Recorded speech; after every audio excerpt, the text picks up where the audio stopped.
Syederalun menjelang Hari Raya Idul Adha 1444 Hijriah, pemerintah Kota Banda Aceh membuka pasar murah di Taman Ratu Safiatuddin. Di hari pertama pelaksanaan dibuka langsung oleh PJ Wali Kota Banda Aceh, Bakri Siddiq, dan Kapolresta Kombes Pol Fahmi Irwan Ramli pada Selasa 13 Juni 2023.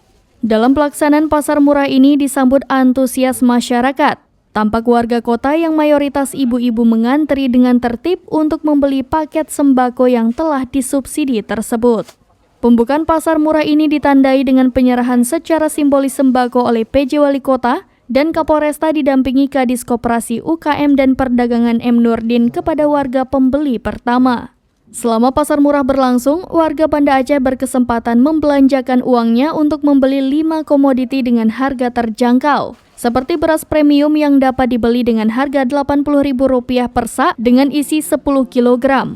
Kemudian telur per papannya hanya Rp44.000. Harga gula Rp20.000 untuk 2 kg, minyak goreng 2 liter Rp30.000 dan tepung kemasan 1 kg dapat dibeli dengan Rp10.000.